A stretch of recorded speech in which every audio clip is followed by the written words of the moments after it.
Welcome to the Martin Bailey Photography Podcast. It's February 26, 2018, and this is episode 609.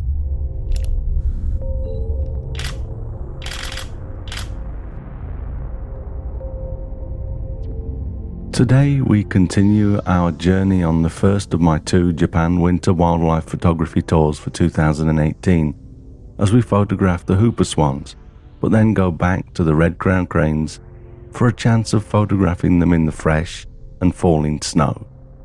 On day 6 of the tour, we left the cranes and moved on to photograph the whooper swans at Lake Kushiro in Hokkaido, the northernmost island of Japan. After stopping for a somewhat touristy visit to Lake Mashu, we first spent an hour at a small corner of the Kushiro Lake called Kotan. Not long after we arrived, a fight broke out between two swans that had just flown in to a part of the lake that doesn't freeze totally because of the geothermal hot water that flows into it there.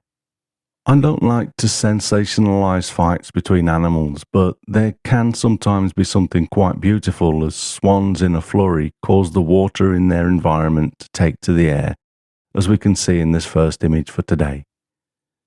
Remember that if you are not listening to this on a device that enables you to see the images, you can go over to the blog and follow along at mbp.ac/609. These fights can be quite brutal, sometimes drawing blood, and it often makes me wonder what one swan might not like about the other, but they are common and sometimes unrelenting. A part of nature, I guess. I had my camera set to ISO 320 for 1,000th of a second exposure, so the airborne water droplets were pretty much suspended in place, and the flailing wings of the birds frozen in time.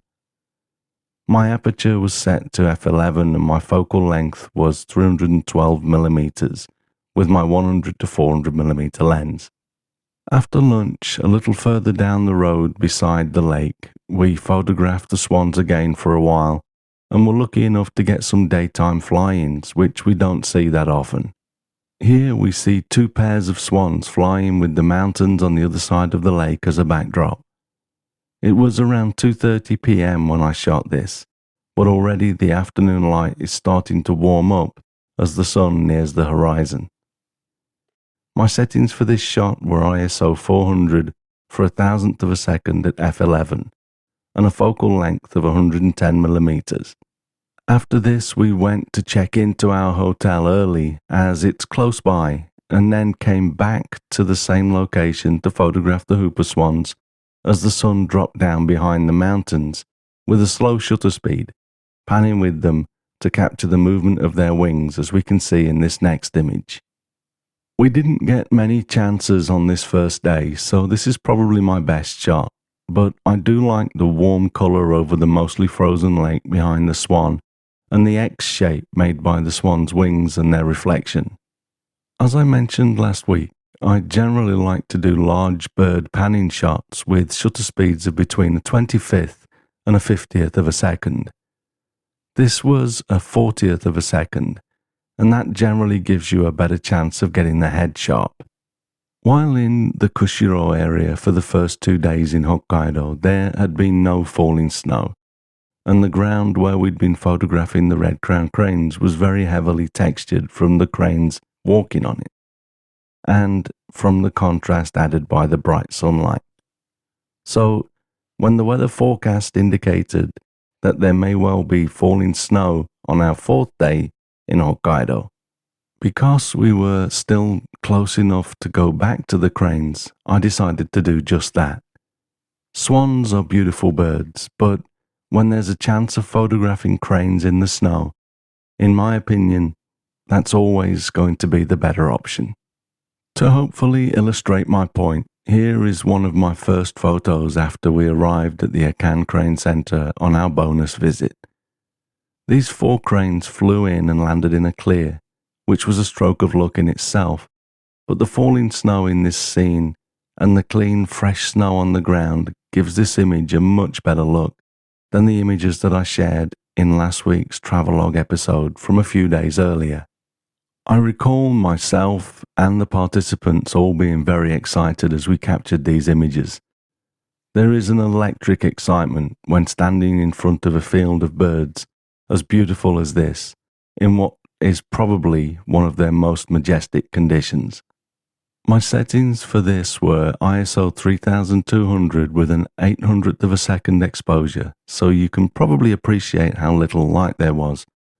My aperture was f10 and my focal length was 442mm, with my 200 to 400mm lens and the 1.4 times extender engaged. Just a few minutes later, there was another group of 5 cranes that flew in, as we can see in this next image.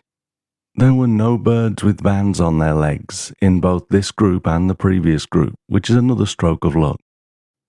Quite often, cranes in the best shots have bands on their legs, and that kind of spoils the image. Occasionally I'll clone them out, but that's generally more work than I like to do to an image. Not from an ethical perspective, I just don't like spending any more time on post-processing than necessary. As you can see, even without the snow on the ground included in the shot, the snow in the air still transforms the background to a beautiful painterly backdrop. My settings for this shot were the same as the previous image, but I disengaged the internal extender and was shooting at 400mm, the full extent without the extender. After this, the snow got a little finer and the wind got up more, and many of the cranes just seemed to hunker down and start to simply bear the weather. This presents its own photographic opportunities, as you can see in this next image, although I was hoping for a little more action. Still, I like this kind of shot too. There's a kind of austere beauty to it that really appeals to me. I guess it's the wildlife version of some of the minimalist landscape work that I love to do so much. My settings for this were ISO 2000 for an 800th of a second at f10 and a focal length of 480mm.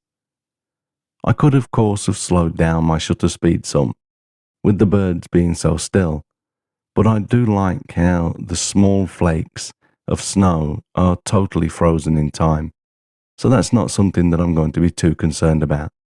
We also, of course, never know when the cranes are going to burst into action and start dancing around, as one did in this next image, so I generally just like to leave my camera settings to be ready for action while with the cranes. I love the painterly feel to this image as well. There was a very beautiful quality to the light for most of this day in the heavy snow. This is another reason why I love photographing anything in the snow. I've heard this accredited to the legendary J. Maisel, although I can't find proof of that online, but I love to quote the saying, "Never trust air you can't see."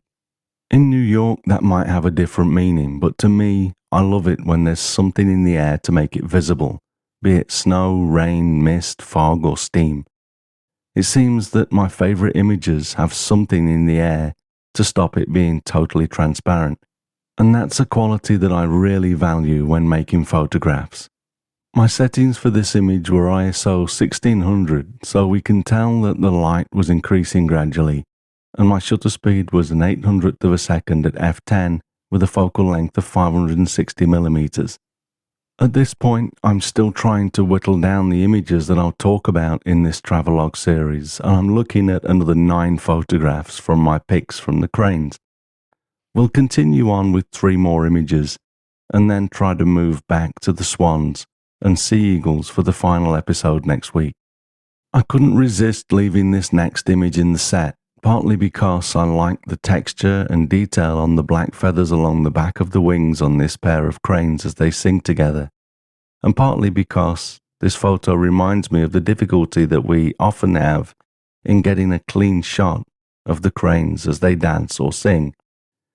In reality, for this shot, I've cloned out a swan sitting on the ground just behind the 2 cranes, 2 more cranes that were strutting along to the right of the swan, and a 3rd crane standing in the space on the left of these cranes. Years ago I wouldn't have done that, but as these cranes thankfully grow in numbers, it's become more and more difficult to capture them in the clear, and I figure because this is art, not photojournalism, I can do whatever I like. Of course, it still feels great to nail a shot without having to do that, and most of my work is almost straight out of the camera, but I'm not too concerned these days about removing something when necessary.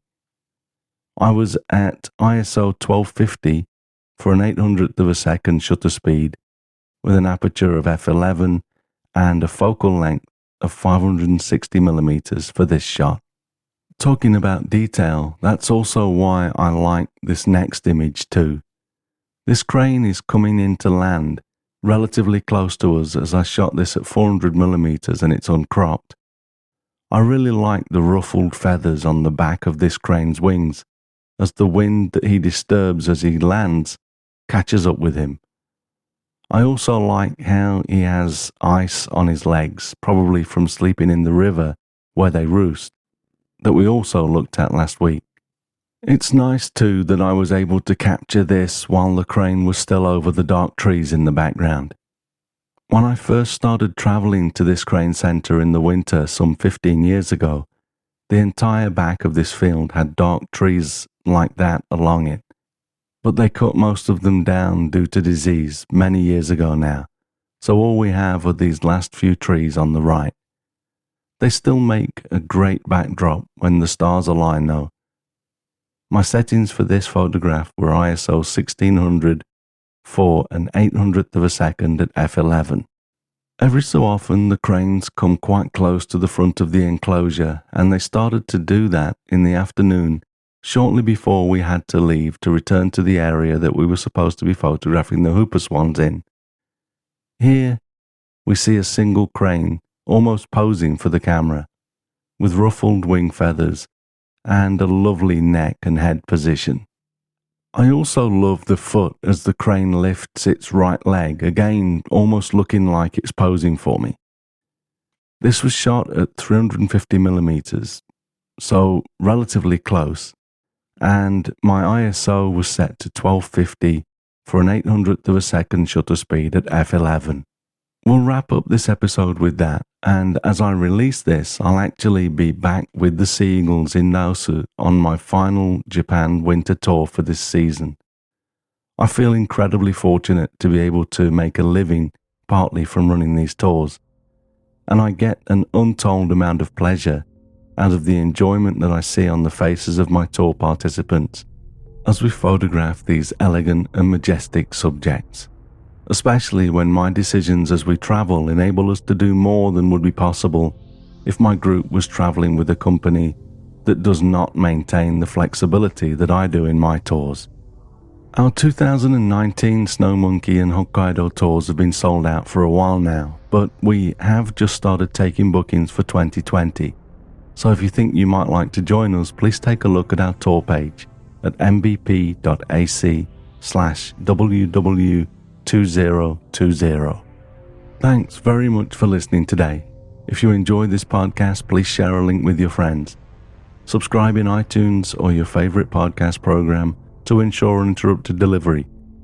If you have a moment to rate the podcast or leave us a review in iTunes, that helps to keep us relevant in the huge number of podcasts out there now. You can find me on Instagram, Facebook, Twitter and Google+, etc. And links to everything that I'm up to are at martinbaileyphotography.com, so do drop by and take a look. I'll be back next week with another episode, but in the meantime, you take care and have a great week, whatever you're doing. Bye-bye.